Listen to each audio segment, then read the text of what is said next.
মন্ত্রিত্ব এমন কোন সোনার হরিণ নয়, সোনার বাটিও নয়।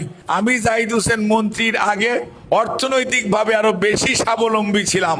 মন্ত্রী হওয়ার পরে বরঞ্চ অর্থনৈতিকভাবে আমি অনেক কষ্টের মধ্যে আছি, কারণ যে কয় টাকা বেতন দেয় ওই কয় টাকা দিয়ে সংসার চালানো, এবং এই জন্য এখন আবার 2 ঘন্টা করে রুগী দেখা শুরু করছি। রাত সপ্তাহে 3 দিন 2 ঘন্টা করে রুগী দেখি, যাতে সংসারটা একটু ভালো চলে। 6টার থেকে দৌড় শুরু করতে হয়, কখন রেডি হব, কখন অফিসে যাব, কখন কাজ করব, রাত 2টা পর্যন্ত মানে দৌড়ের উপর থাকতে হয়। 24শে আগস্ট মাসের পরে বা 36শে জুলাইয়ের পরে অনেকের বেশ চেহারার মধ্যে অনেক পরিবর্তন এসছে। অনেক দামি দামি কাপড় চাপড় পরেন, ওনাদেরও আমাদের জানার আগ্রহ। আমাদের তো বা ইনকাম ট্যাক্সের ফাইল আছে, আপনাদের ট্যাক্সের ফাইলটা কতদিন আগে খুলেছেন, ট্যাক্স ফাইলের কি অবস্থা, ওগুলো আয়নায় দয়া করে চেহারাগুলো দেখাবেন। কালার এক্সপার্ট ডার্ক স্যাপ এবং মাইল্ড অন হ্যান্ডস টেকনোলজি সমৃদ্ধ অরিক্স অ্যাডভান্স ডিটারজেন্ট পাউডার, আপনার লন্ড্রি এক্সপার্ট। একটি কথা কেউ কেউ বলেন যে আপনার কি বলে যে মন্ত্রিত্ব নাকি খুবই লোভনীয় বিষয়, কিন্তু আমি যে ভাইয়েরা বলেন তাদের জানার জন্য বলি, ভাই এটি হয়তো 12ই ফেব্রুয়ারির আগের ঘটনা হতে পারে। 12ই ফেব্রুয়ারি জাতীয় নির্বাচনের পরবর্তীতে মন্ত্রিত্ব কোনো লোভনীয় বিষয় না। মন্ত্রিত্ব খুবই কঠিন দায়িত্ব।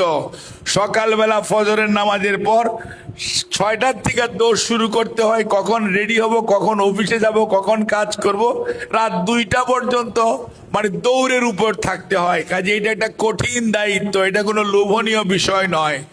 আর মন্ত্রিত্ব এমন কোনো সোনার হরিণ নয়, সোনার বাটিও নয়। আমাকে দেখলেই বোঝা যায় আমি জাহিদ হোসেন মন্ত্রীর আগে অর্থনৈতিকভাবে আরো বেশি স্বাবলম্বী ছিলাম। মন্ত্রী হওয়ার পরে বরঞ্চ অর্থনৈতিকভাবে আমি অনেক কষ্টের মধ্যে আছি, কারণ যে কয় টাকা বেতন দেয় ওই কয় টাকা দিয়ে সংসার চালানো, এবং এই জন্য এখন আবার 2 ঘন্টা করে রুগী দেখা শুরু করছি। রাত সপ্তাহে 3 দিন 2 ঘন্টা করে রুগী দেখি, যাতে সংসারটা একটু ভালো চলে। কাজেই যেই ভাইয়েরা এই সমস্ত কথা দেখলাম আজকে কেউ কেউ পত্রিকায় বলেছেন, তাদের কাছেও প্রশ্ন আছে। 24শে আগস্ট মাসের পরে বা 36শে জুলাইয়ের পরে অনেকের বেশ চেহারার মধ্যে অনেক পরিবর্তন এসছে।